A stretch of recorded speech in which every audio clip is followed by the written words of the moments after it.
Boa tarde a todos. Gostaria de dar início ao evento de lançamento do livro de Carlos Portugal Gouveia, Análise dos Custos da Desigualdade, e também de debate com o grande professor David Trubeck sobre direito e desenvolvimento.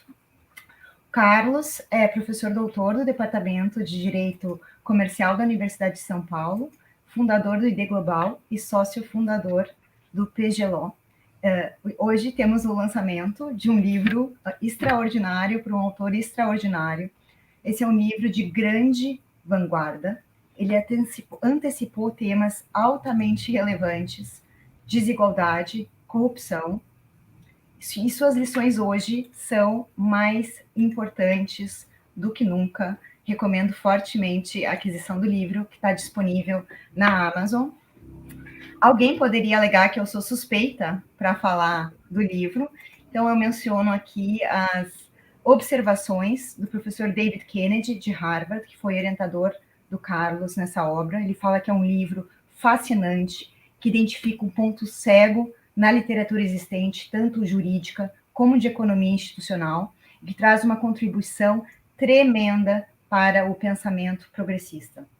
Professor Calixto Salomão Filho, professor titular do Departamento de Direito Comercial da Universidade de São Paulo, um autor que todos conhecemos, é bastante crítico, diz que o livro de Carlos Portugal Gouveia traz contribuição teórica de grande relevância para as reformas institucionais e estruturais de que o país tanto precisa.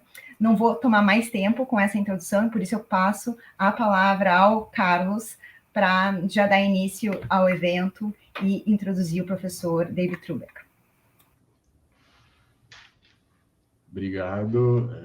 Primeiro, queria agradecer a todos que estão aí nos ouvindo.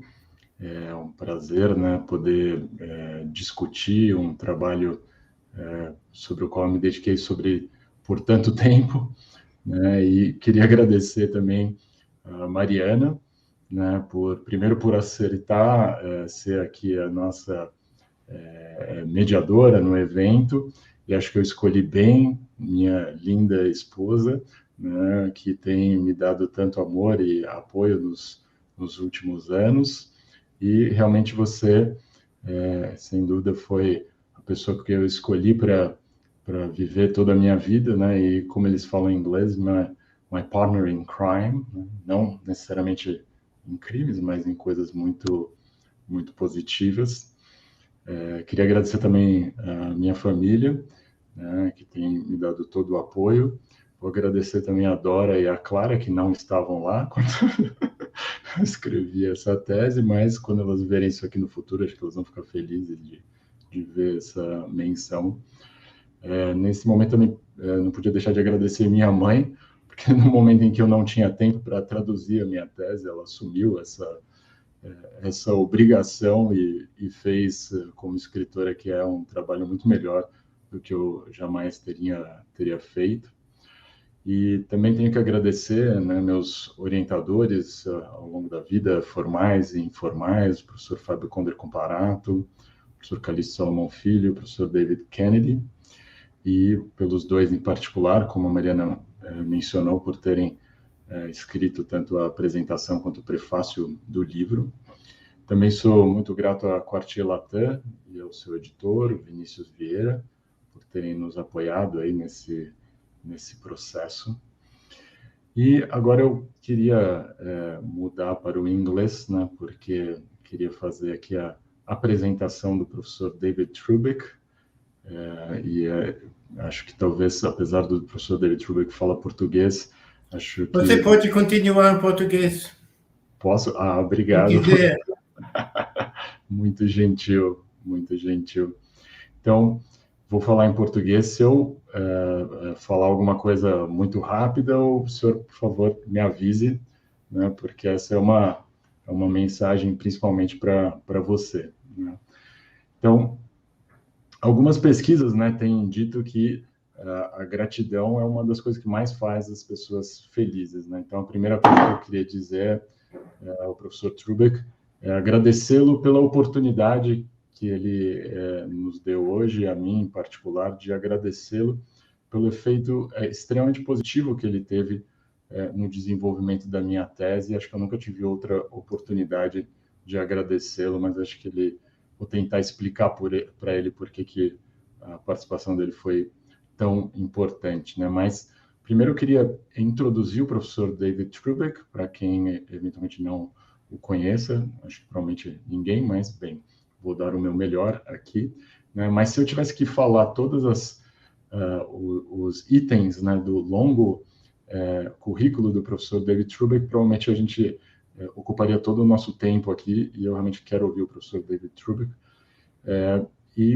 Como essa também é uma aula de fechamento, né, no meu curso da pós-graduação da USP, eu sugeri aos alunos, conversando com o professor Trubeck, que eles lessem um artigo excepcional que o professor Trubeck escreveu sobre o projeto dele de modernização, que acho que explica muito bem uma parte importante da carreira do professor David Trubeck, que depois a gente vai colocar no chat para quem quiser ver, e depois no YouTube, para que todos tenham acesso, porque acho que é uma leitura essencial para quem realmente tem interesse em direito e desenvolvimento. E o professor David Trubeck é o professor Vaz Baskin, emérito e diretor, né, de estudos internacionais da Universidade de Wisconsin-Madison. Então, só esse título já diria muito sobre a carreira do professor David Trubeck, mas o professor David Trubeck talvez seja mais conhecido por todos nós como o fundador, né, do movimento de direito e desenvolvimento, e um movimento que existe há mais de 50 anos, tendo sido lançado pelo professor Trubeck. Uma das coisas que mais me impressiona é o número de sementes, né, intelectuais que esse movimento gerou. E esse fato, né, essa capacidade do professor Trubeck de inspirar outros autores, o que destaca algumas das principais qualidades, né, do professor Trubeck, que eu gostaria de destacar, que, na minha visão, fazem dele realmente um professor, um acadêmico único, né, na academia internacional. Acho que, primeiro, talvez seja a faceta mais pública, mais conhecida do professor Trubeck. Ele é um verdadeiro intelectual, né, incrivelmente inteligente, analítico, criativo, realmente ao ponto de, efetivamente, ter criado e dado início a um movimento, né, de pensamento jurídico. Mas um outro lado que talvez nem todas as pessoas conheçam é o fato de que o professor Trubeck é extremamente generoso, né? Basicamente de forma quase ilimitada em relação a todos os seus colegas e alunos. E isso é perceptível pelo número de pessoas que o professor Trubeck efetivamente influenciou diretamente, né, a partir, principalmente, do seu projeto de modernização do direito na Universidade de Yale.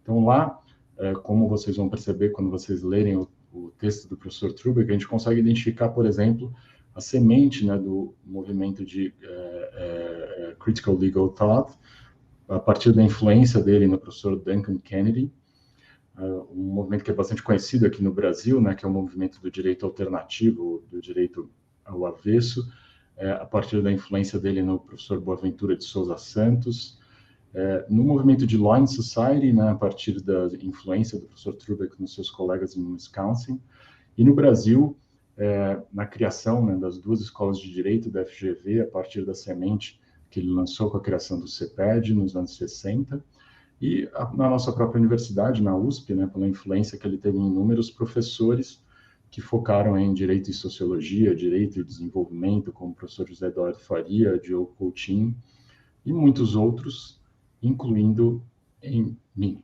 né?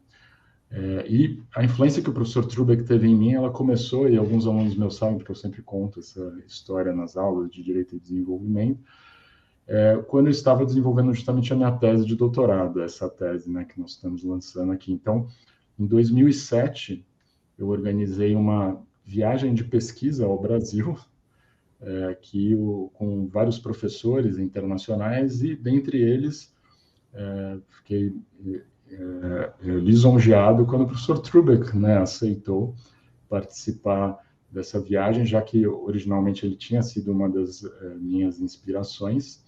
E o meu projeto de doutorado na época era identificar inovações institucionais no Brasil, né? Então, eu organizei uma série de visitas a empresas e órgãos governamentais que eu identificava como responsáveis por inovações institucionais, né?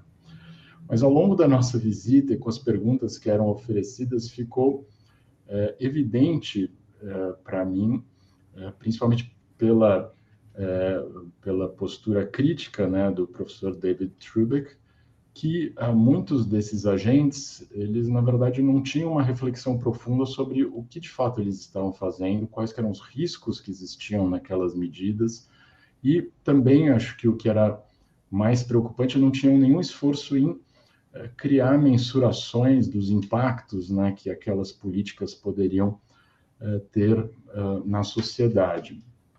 E, a partir das conversas com o professor David Trubeck, em alguma medida eu fui vendo que aquilo, na verdade, demonstrava que aquelas políticas estavam, em parte, fadadas ao fracasso, a enfrentar dificuldades muito severas em um momento posterior, né? Em alguma medida também essas conversas me levaram a identificar que era justamente a falta de um pensamento crítico sobre a implementação daquelas políticas, tanto pelas próprias pessoas envolvidas, né, nas empresas, nos órgãos públicos, mas também na academia, que eventualmente a gente teria dificuldades em se beneficiar plenamente daquelas políticas. E, nesse sentido, essas conversas com o professor Trubeck, em alguma medida, salvaram a minha tese, né? Foi o que permitiu que a minha tese, 10 anos depois, ela ainda fosse, em alguma medida, útil e não fosse marcada, por assim dizer, pelo tempo. Mas, lógico, que quando eu voltei para Cambridge para escrever, eu estava completamente destruído, né? Eu estava assim, ai meu Deus, não tenho mais uma tese de doutorado, o que eu vou fazer, né? Minha vida acabou, tem que mudar toda a minha tese. E a partir desse momento, eu me dediquei a tentar entender efetivamente o que tinha de errado no desenvolvimento daquelas políticas e o que poderia levá-las a falhar. E justamente encontrei a resposta no efeito prevalente da desigualdade em nossa sociedade, né? Alterando o funcionamento das companhias, alterando o funcionamento de órgãos públicos e alterando o próprio funcionamento da democracia, né? Como eu brinquei um dia com o professor Trubeck, essa viagem de pesquisa foi o meu Scholars in Self-Estrangement moment, né? Foi o momento em que eu tive que me utilizar de uma outra qualidade do professor Trubeck, que é a abertura que ele tem a novas ideias, a capacidade que ele teve de realmente mudar o seu pensamento, mas ao mesmo tempo ser muito coerente ao que parecia ser o elemento principal do trabalho acadêmico do professor, que era a excelência. E, nesse sentido, eu, aos poucos, né, com algum sofrimento, eu consegui entender que era melhor eu abandonar minhas ideias iniciais e adotar alguma coisa nova, fruto justamente desse diálogo e desse debate, né? Então, naquele momento, o que eu consegui aprender com o professor Trubeck é que, efetivamente, a função, né, de um professor, de um acadêmico, não é seguir a moda, né, seguir o que está mais aparente, mas procurar aquilo que está efetivamente escondido.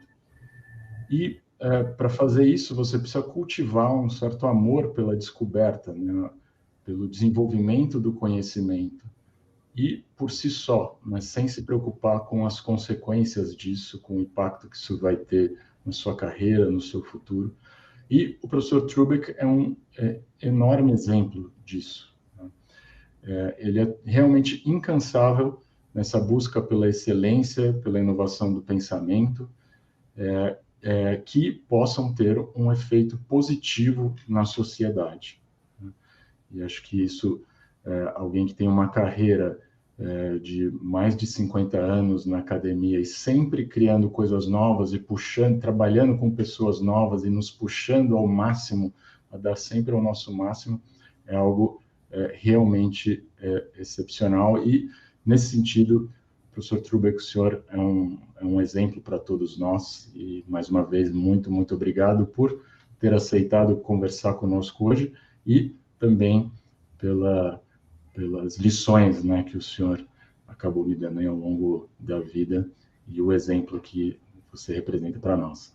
Então, muito obrigado. Então, eu passo a palavra aí ao professor Trubeck. Okay. Look, I can see that there's some problems with the way I've set this up. So I need a minute just to change my chair a little bit and also get rid of this light that's shining on the picture behind me. So do you want to, Arthur, just black me out for just a few seconds, and I'll tell you, just close the screen so you don't have to see me, because I have to stand up and move around a little. Ok. Take your time, Dave. Yeah. Eu achei que a luz estava bonita, mas eu falo que ele é muito detalhista, ele não deixa. Perfeccionista mesmo. Perfeccionista.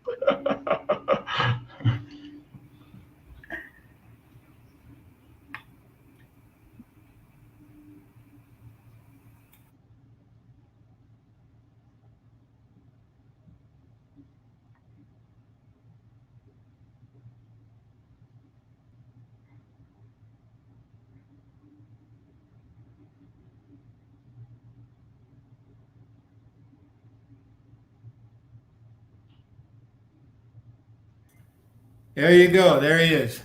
Wow. Okay. Yeah, right. Perfect. So, fico honrado de falar com vocês e sobre o livro do Carlos, que é muito impressionante. E eu me lembro todos esses dias e semanas do passado, há muito tempo atrás, naturalmente,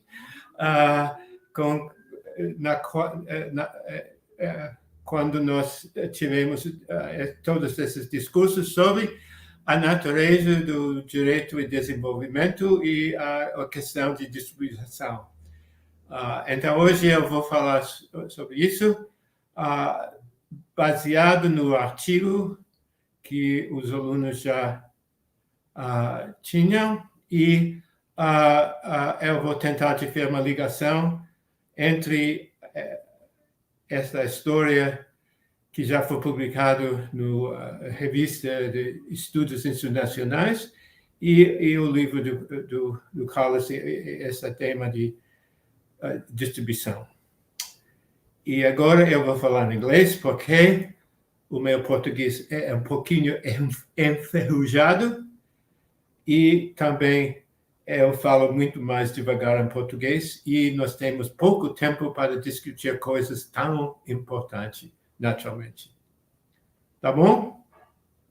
Ok. Vamos em inglês. So, what I'm going to do is I'm going to tell the story of my efforts to define law and development. And in the course of that, mention a moment in the history of the field in which the issue of distribution entered into the discussion of law and development for what may have been the first time, and show you how that moment has led to where we are now, where Carlos has published this book, and he has already participated in a brand new enterprise called the Jurisprudence of Distribution, which is in some ways a direct descendant of some of the things that came out of the period I'm going to primarily talk about. Unfortunately, I can't get rid of this phone, but Louise will answer. Maybe if I take this off, hold on, let me I forgot about this. I haven't done a lot of this kind of thing. I think that I'm not sure this is going to not ring. So can I take this off now? All right. Well, who knows? I'm very sorry. I apologize for that. All right. So think of this as a play in 3 acts. So the first act I'll call Looking for Law in Modernization Theory and AID Policy, my Brazil experiences. So as you all know, the US government and the countries in Latin America created something called the Alliance for Progress under President Kennedy. This was our response to the Cuban Revolution and the linking of Cuba with the Russians at the height of the Cold War. And it was created, the Alliance for Progress was created to counter what was thought to be a communist threat in Latin America, including Brazil, a threat of communist takeovers of the kind that had occurred in Eastern Europe. Now, a lot of well-intentioned liberals thought that this is an opportunity to do something much more than counter communism, to help transform societies, blah, blah, blah. And this was very much guided by modernization theory, which had been developed in American universities and which told a story about how modernity equaled the United States and modernization equaled being more like the United States. And that was kind of the guiding light of this period. This is much more developed in the article. I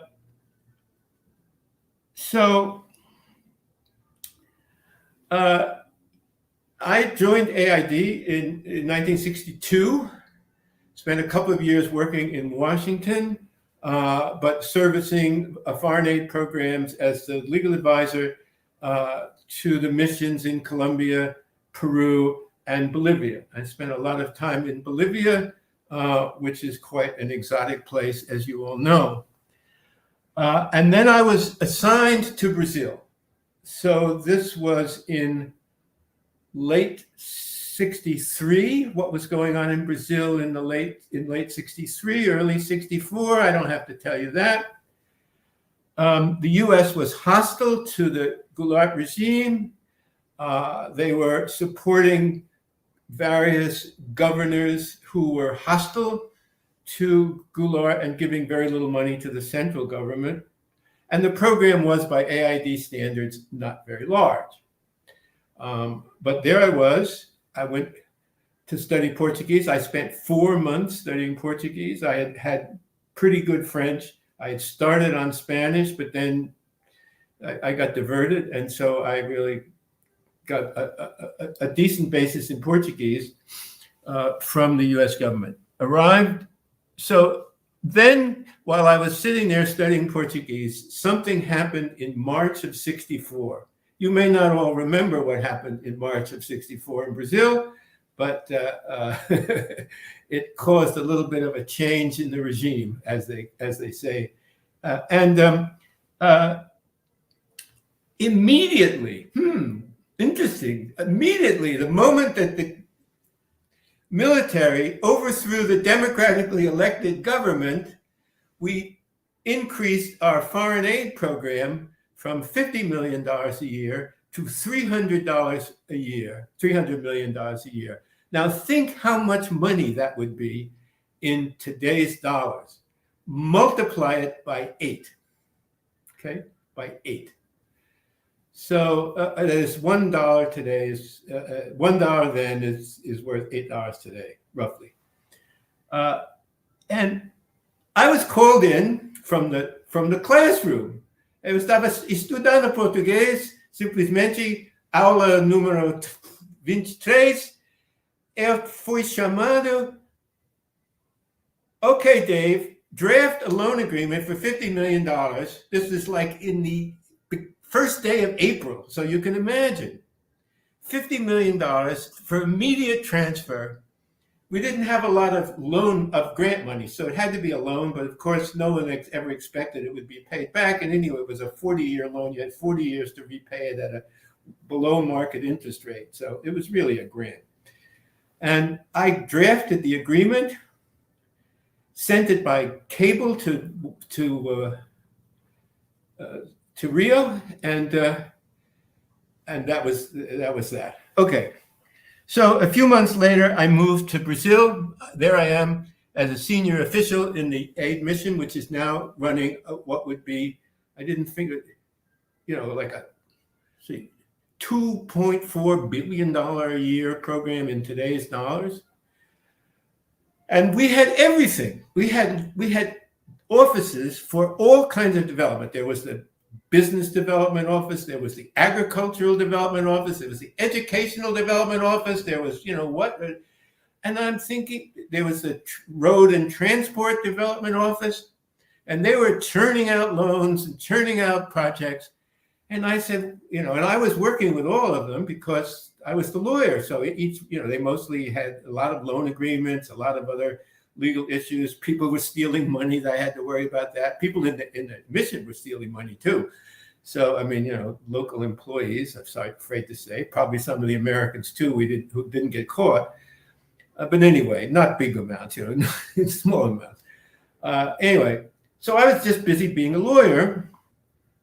But I said, why isn't there an Office of Law Development? What happened to that? Everybody else has got an Office of Development. Why don't I have an Office of Development? And so I set out I went to the mission director. This is a sign of the scale. I went to the mission director, who was my boss. I'd been there for maybe a year, maybe a little more than a year. And I was a pretty good lawyer. And I also had a pretty good sense of policy, which is not always the case with lawyers, as you know. So I could integrate my legal ideas and legal knowledge and legal opinions with the program and the programmatic vision that the mission had. And he didn't want to lose me because he knew that, I wasn't going to stay there forever. I wasn't really a career guy in AID. So I said, look, I want to figure out how to do law and development because we don't have that. And this is something I believe in. I'm not quite sure what it means, but it must be important because law is important and development's important. So law and development must be important, right? So, right, Marianne? It's right. Okay. So I said, so I'll go try to figure out what to do and we'll come up with some projects. He said, all right. He said, Trebek, take $1 million and see what you can do. That's the kind of money that was sloshing around in those days. I never was able to spend anywhere near that money. But anyway, okay. So as the article recounts, I won't go into detail. We got two projects going. One was on the capital markets law, and the other was on legal education. So the capital markets law, I didn't play a central role there. That was already underway. I did help develop the project, and I helped promote it in Brazil among the sort of development intellectuals and the legal profession.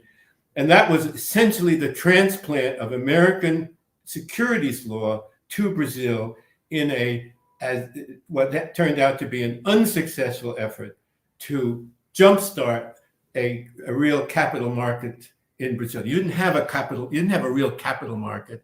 And of course, at that time, the state was the dominant force in the economy. 60% of the economy was controlled by the state. This is in, say, 1965.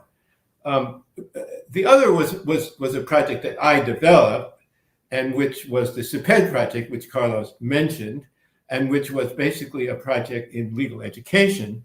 I decided, after working principally with government lawyers, because so much of the economy was controlled by the government, and a lot of areas that weren't controlled by the government were funded through the government. So we were doing most of our loan work with the government. And so I worked mostly with government lawyers, although I did have some work with private lawyers. and more as time went on, because we started making loans to private industry after a while. I decided that the lawyers I worked with lacked that kind of pragmatic, legal, realist, and institutional understanding and can-do spirit that I had been taught at the Yale Law School is what lawyers do, right? I had never actually practiced before I went to AID, which was very unusual. So I was just based on my legal education. And my work with one of the great founders of the legal realist movement, who was the judge I worked with, Charles Clark. So I had this real legal realist and pragmatic institutional vision of what lawyering was. And I thought, they don't have enough of that in Brazil. We have to get it. We have to give it to them. So we got a lot of money and brought the Ford Foundation in, and we developed Sepan. That's a whole story. There's lots of articles. There are books about it. I won't bore you with it. But the point was that we thought that what we were doing was exporting American legal education to Brazil, which would solve all of Brazil's problems, just as the capital markets law would lead to a flourishing capital market. Now, it turned out that actually the Brazilians were way ahead of us, that they had figured out a lot of the things that we were in favor of and some that we didn't even know about. And they were kind of using us as much as we were helping them to expand efforts that were already underway in a low-key way, particularly under the leadership of Alfredo Lamy Filho, who was kind of the intellectual leader of this movement in Rio, and which was very much linked to the legal office of the Rio Light Company, this massive, at that time, gigantic Canadian corporation. Anyway, it was a big success for a while, and Sepan ran a course that was a tremendous success, a one-year postgraduate non-degree course based in FGV. That's important to understand. It was technically a program of the State University at that time of Guanabara, but it was housed in FGV, in the offices in Rio. It was an interdisciplinary program. It emphasized problem solving, lawyering as problem solving, and it had institutional and economic courses and complex problems where the teams worked on problems. The lawyers were drawn both from the public and the private sector, about 50-50. They were given financial support, and it lasted, I don't know, about 7 years, and it created a cadre of people, who went all over the place. At least one of whom, Seabra Fagundes, was on the Supreme Court, wasn't he? Right? Is that right? I think he was on the Supreme Court, and so on. So that was a great thing, but AID sort of lost interest in the project, and it sort of withdrew. And the Ford Foundation continued support, but there came a point when the Ford Foundation said, "You have to reform the law schools." Now we're in the 70s. We still have the military regime, late 60s, early 70s, and the people running Sepan said, "Look, we cannot really try to deal frontally with the law schools." And so Ford said, "Okay, we did this to reform the law schools. We gave you, a lot of money and a lot of time to figure out how to do it. You were sort of a laboratory, but now you've got to get out of the laboratory and into the law schools." And they said, "No, we can't do it. It's politically impossible." And that was the end of that. So that's the first act. Now, the second act is, I call filling the gap, the program in law and modernization. So what was the gap? The gap was there was no law in development. There was institutionally or intellectually. Really, there really wasn't. I mean, Carlos said I was a founder of law and development, and it's actually true. I mean, I take that. I accept that. label, because there was no real enterprise. I mean, there was stuff you could pick up and things in here and put together, and there's stuff on law and the history of the United States, but applying law to the field of development in what was then called the third world, it just didn't exist, institutionally or intellectually. So there were a couple of us at Yale who had jobs like mine. There's another guy at Yale had jobs like mine. He was in India, Bill Felstener, and he and I got to talking and saying, well, we both had the same feeling. Why the hell didn't we have an Office of Law and Development? I mean, they had the whole Office of Business Development. They had an agricultural thing. They got, we were spending maybe, in today's dollars, $100 million on agriculture development. Why couldn't we have a little thing on law? And so Felstener and I found out that AID was now giving out grants to study the non-economic sources of development. Well, so we thought, okay, let's try to get some of that money. So we applied. We wrote, if any of you have been getting any grants recently, you're going to die when you hear this. We wrote a 5-page double-spaced proposal with a half-page budget for a 5-year program in law and development, for which we received $1 million in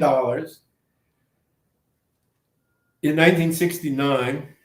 That's $8 million in today's dollars to spend over 5 years. It's important. I'm not trying to emphasize the money just because of the money. It's important because it was at such a scale that we could do so much that we were able to build our own little world at the Yale Law School. And that is part of the story of the history of the changes in law and development and critical legal studies, that we created a world that was not really part of or controlled by the sort of liberal legal consensus of the Yale Law School faculty and the American focus of the Yale Law School, which was very, very much like all American law schools at the time, primarily focused on training people to be lawyers in America, or to a lesser degree, academics who study law in America.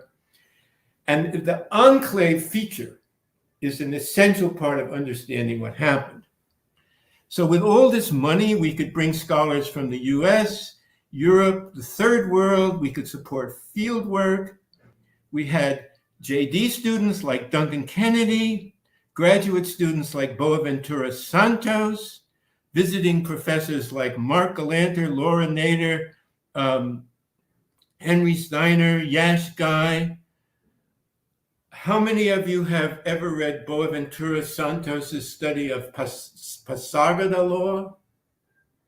Well, at least Mariana and Carlos, right? This is a very famous article. One of the, if you were to list the 25 most famous articles in the field of law and society, that's there. It has to be there.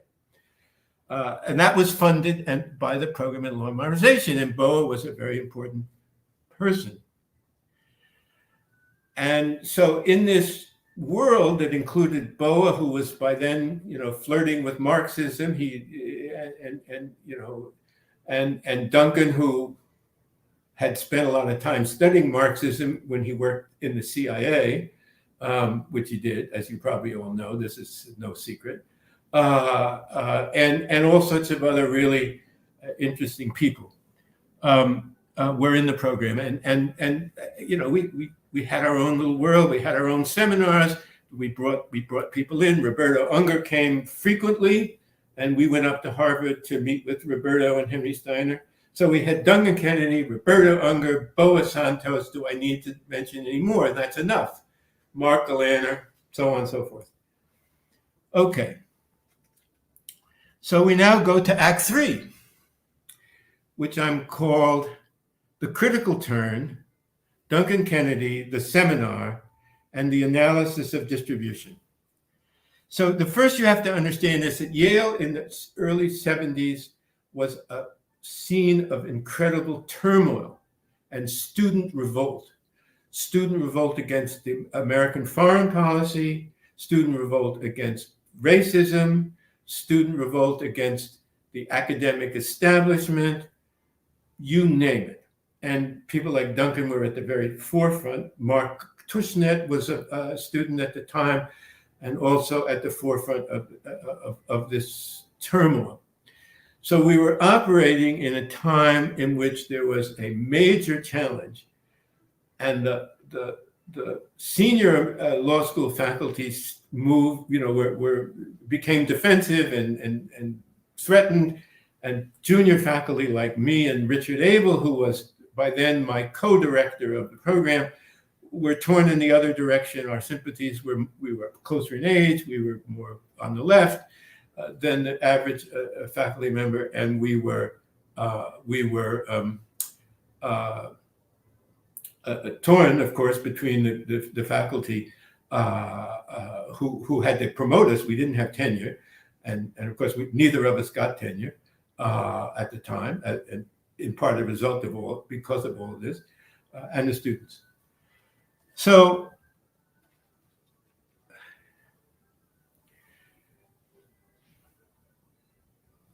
in this context, the program was sort of struggling to sort of fit into this new evolving world. And one of the key events, and it's all described in great detail in the article, was the Seminar on Law and Development. And I had to put in some concrete examples of what law and development might mean. And guess what I used? Sepan and the capital markets law. So I put those in. Sepan, largely presented as the export of American legal education in order to improve lawyering for a hopefully, quote, democratic capitalist economy, and Sepan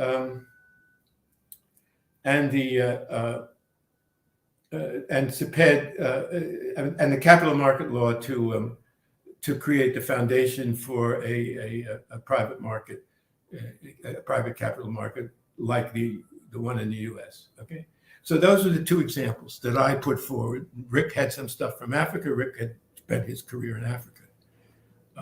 His research in Africa. And I don't know if you read the article called Duncan Kennedy and My Worst Nightmare, but we're sitting there, we've been through these things, I've explained this all, and Duncan Kennedy gets up and says, "This is all wrong."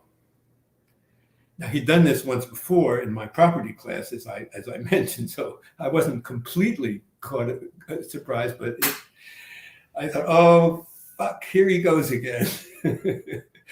And he did. Now, what he did, which was absolutely brilliant, and here we're getting back to Carlos's book, finally.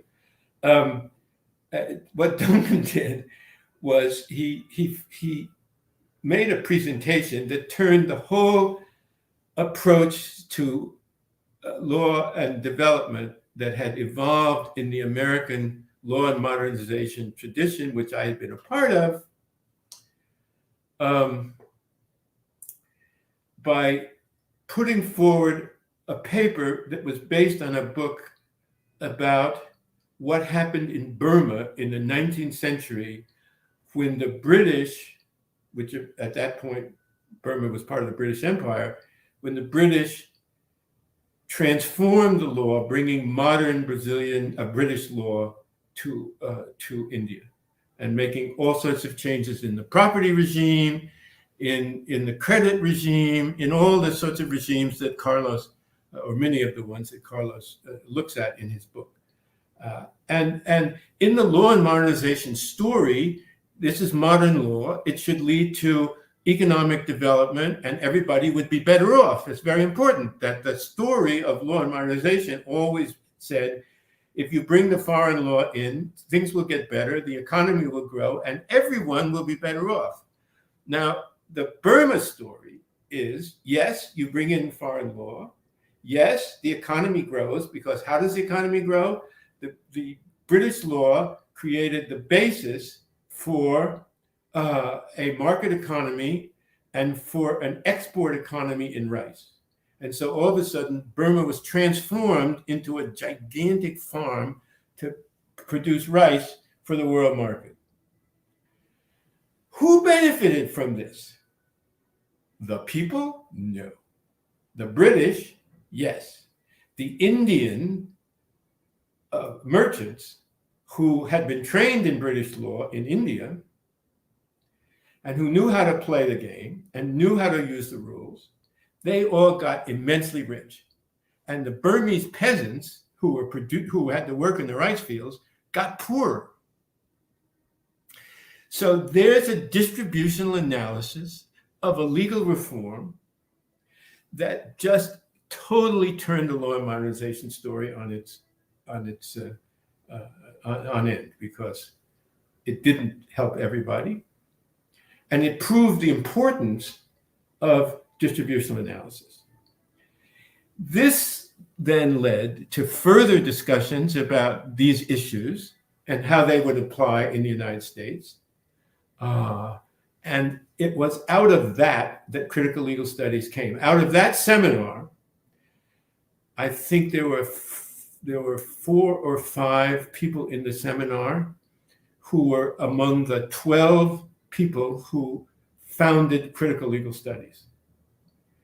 And in addition to those 4 or 5, I'm not sure whether it's 4 or 5, there were at least 5 others who had been in the program but weren't in the seminar, or had been related to the program, like Roberto, who was never at Yale. He was always at Harvard, but he came many times and he was part of our sort of growing world.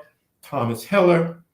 So out of that seminar and out of the program in law and modernization was kind of a seedbed for critical legal studies. And that's sort of where my story in the paper ends. And I'll just add a couple of things.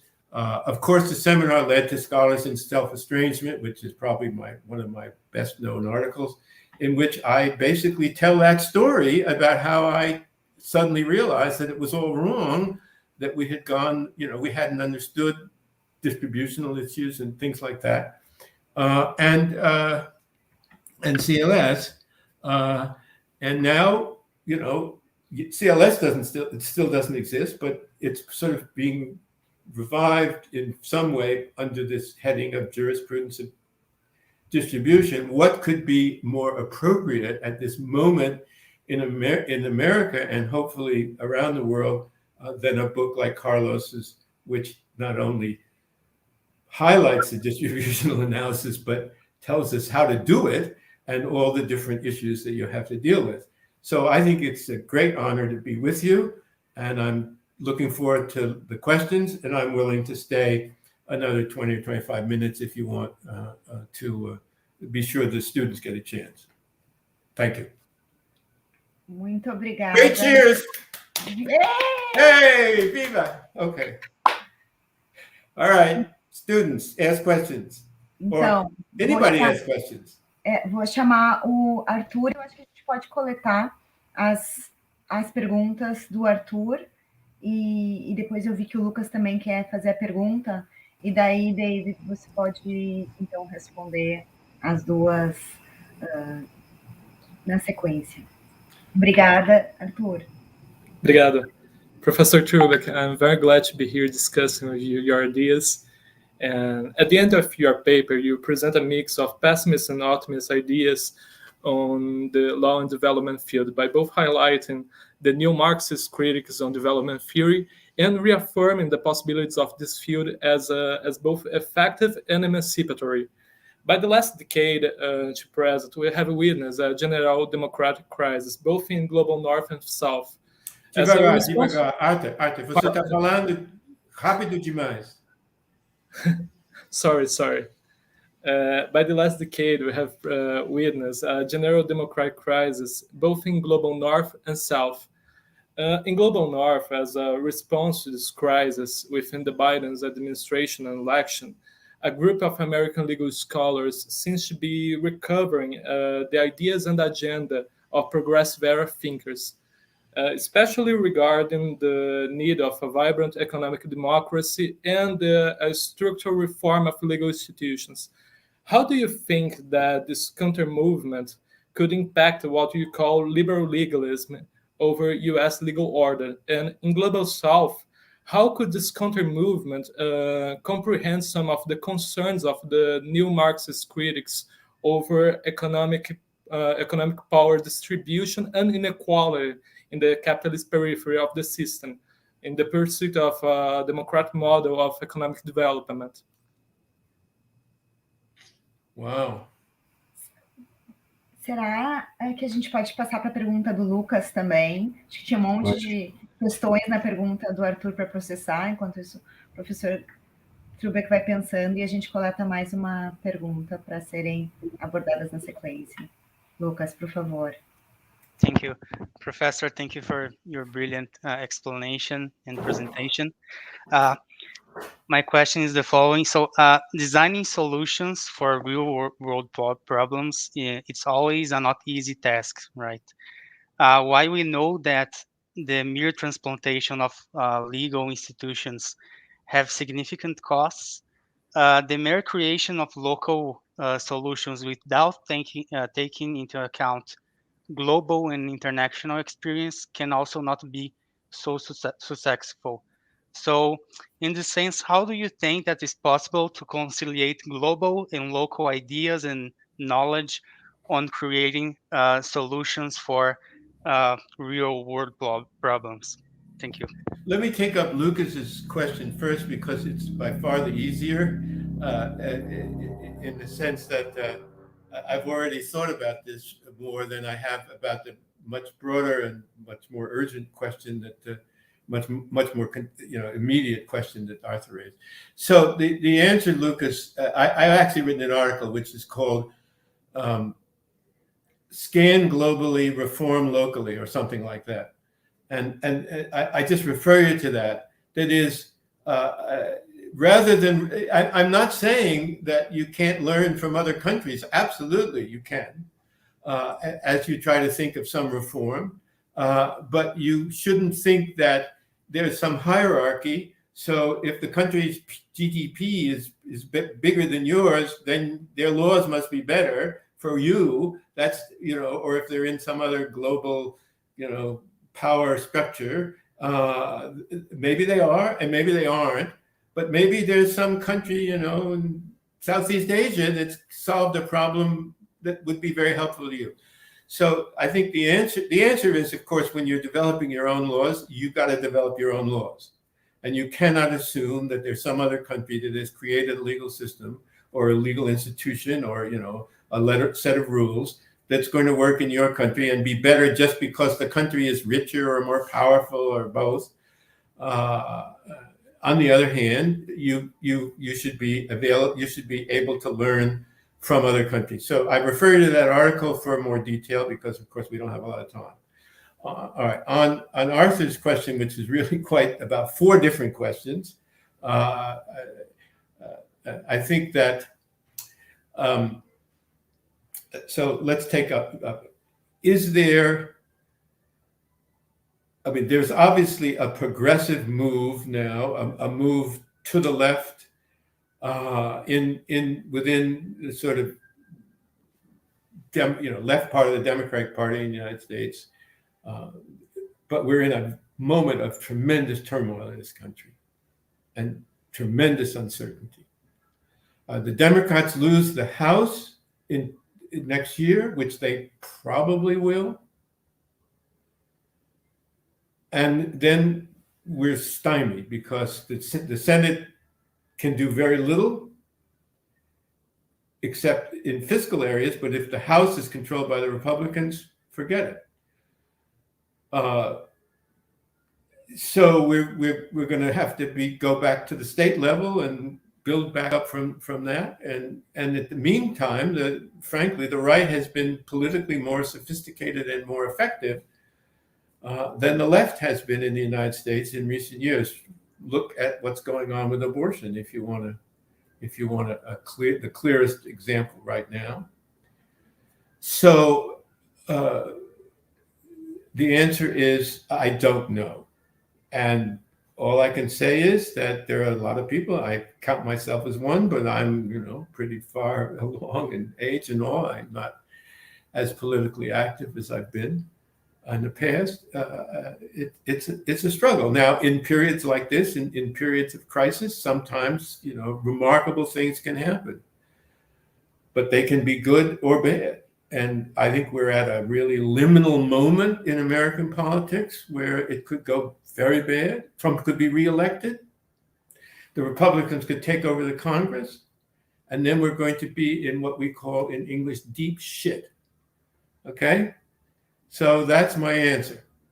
Now, the issue of democratic decline and the sort of global rise of authoritarianism is a related issue because obviously that's what's the threat to the progressive, that's part of the threat to the progressive move that you've identified. And I'll just say that I'm very much involved, I'm much more involved in that on a global scale. And we have a project which was inspired and started by Brazilians called the Project on Autocratic Legalism, and in which we are studying the rise of the use of law by autocrats or would-be autocrats, the use and abuse of law by autocrats and would-be autocrats. This came out of a speech at the Law and Society meeting several years ago by Kim Lane Shepley, in which she developed this idea of autocratic legalism. There was a large group of Brazilians who were there at this session, at this meeting of the Law and Society Association, and they got together along with Oscar Vilena Vieira, who's the dean at FGV, as you know, and who had written about this issue and who had actually used Kim's analysis to look at the Brazilian situation. And we've created a project. There's a book coming out next year in Portuguese and English on autocratic legalism in Brazil. We have parallel groups now in India and South Africa who are working together with the Brazilian team. We're going to have a major presence at the July Law and Society meeting in Lisbon. And we're in close contact with people working in other countries, including the United States. So there's kind of a growing movement of socio-legal scholars around the world who are trying to study and understand this movement toward autocracy and particularly from our point of view, how this how this relates to law, either plus or minus, either as a way to forward autocracy or resist it. I'm spending a lot of my time on that, including now a new project on transnational efforts to combat authoritarianism by efforts by, say, the EU, the US government, some open society institution, NGOs, and so on. And that's a very interesting addition. So that's what's going on in that area. Okay, more questions? Is there time for one or two more, Dave? I keep going for a while.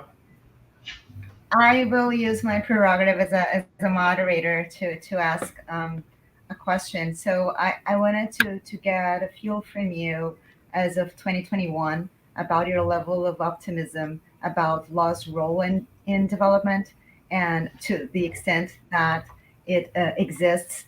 Where would you place your optimism? In which area or areas of law? And I also wanted to have a sense of whether you have more optimism about the role of legislatures or of judges in this. And I want to ask Carlos if Carlos wants also to ask a final question. Well, let me do one at a time, okay? Do you want to do a question, Carlos? Let me answer that question very briefly, and then we'll turn to Carlos, okay? Okay, Mariana? I think in a way I can't really answer your question, because I don't think there's a single answer that applies to Bolivia, Brazil, Botswana, Benin. I'm just thinking of B countries, right? We could do just the B countries. So I think the answer is, I'm optimistic that we are learning more about how to study and learn about the role of law in development and apply that knowledge in individual countries. It all comes down in the end, largely to what happens within the country. Is the judiciary more important, or the legislature? Do you have judicial review? Do you not have judicial review? What's the politics? You can't make, I don't think you can make generalizations. I think each country has to be looked at in its own context. And, I think, so I think, so the answer of optimism is simply that I think our knowledge is better. We've learned what we shouldn't do and learned about mistakes we made in the past. I think we've gone past that point. I think we've gone past the point of thinking that there is a single vision, that we have to be kind of eclectic and look around, that there's a single solution.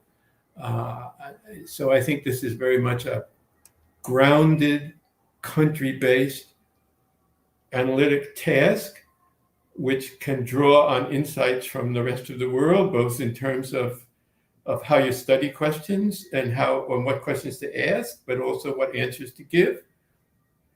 And I think there are now more people who have been sufficiently trained, like all of you, to be able to do this. So my optimism comes from the growth of the field and the continued interest, and rather than the fact that we've come up with some magic solution, one size fits all, which was the problem in the past. We had one size fits all. The answer is lots of sizes fits all, and you have to figure out which of those sizes is the best for you. Which shirt size fits you. I mean, Mariana's shirt wouldn't fit me. Just saying. All right, Carlos, I guess you have the last question. Yeah, that's a privilege. So I wanted to make you a question, David, that I get a lot when I'm teaching law and development, especially this, let's say, contemporary version that includes a little louder. A lot of critical analysis that the students ask, well, there's a lot of critique, but what are we going to put in place? Like what is that? It's just like critique. What can we do? And I remember that when I was reading your paper and you start by mentioning the whole of like Walt Rostel when you were working at USAID, and the guy seemed like, the hero, the intellectual that went to the government and was like modernizing the world. So that I would put you the same question that students put to me, and sometimes I can answer, like, what's the whole of critique, and can critique create a better world in a sense? Or critique can do two things. Critique can keep us away from making bad mistakes that have made in the past, and lots were made. And critique can point us toward the questions that really need to be answered. But critique isn't going to draft new laws, create new institutions, and so that has to be part of the project. And I confess that my efforts, have been largely to develop the critique rather than the solution. But let's take, for example, the project on autocratic legalism. My having developed the critique or helped, I'm not the, I've been more of an organizer there than an original scholar, but I've helped other people, and we've developed a critique, but we've also developed, starting to develop ways to support democracy or combat, specific techniques for combating what's going on. So I think that it's a legitimate criticism of the field that it is emphasized critique more, but I think it was necessary to clear the decks from a lot of bad ideas, which I think has been done successfully. But it is time, I think, as Carlos suggests, at least that's the implication of the question, that we have to move on so that the field, the academic field, is linked to the policy-making world probably more closely. Now, this varies from country to country. In some places, the leading scholars are also policymakers. I mean, take Dennis Davis in South Africa. He's one of the leading judges in the country. He's a law professor. He's a law and development scholar. He writes opinions. That's good work if you can get it. So I think that we ought to look at people like Dennis Davis as examples of people who can play all these roles, and let's have more of you. Okay. Thanks, David. Thanks, Carlos. This has been a wonderful discussion. Let me tell you that I think Carlos's and David's approach to scholarship have a lot in common. Of course, I won't comment on David's as a husband and not on Carlos's here, but beyond their commitment to excellence in scholarship and to a better society and to intellectual honesty, they also have this characteristic of fostering an environment and connecting people so that other scholars have flourished. The amount of scholarly groups that Carlos coordinates at USP is incredible. And David has done so much for so many people over the years. And that, of course, includes so many people at my home institution, FGV as well. So I'm sure there's a lot of gratitude around the virtual room and all over the web for those who are listening to us now about all that you have contributed. Can I have one last word? Always, yes. All right. So as you know, the paper that this talk is based on was published in the Revista de Estudios Institucionais, edited by Pedro Fortes, and involved presentations by me, Duncan, Boa, Santos, and Richard Abel. We are going to reprise this virtually in the end of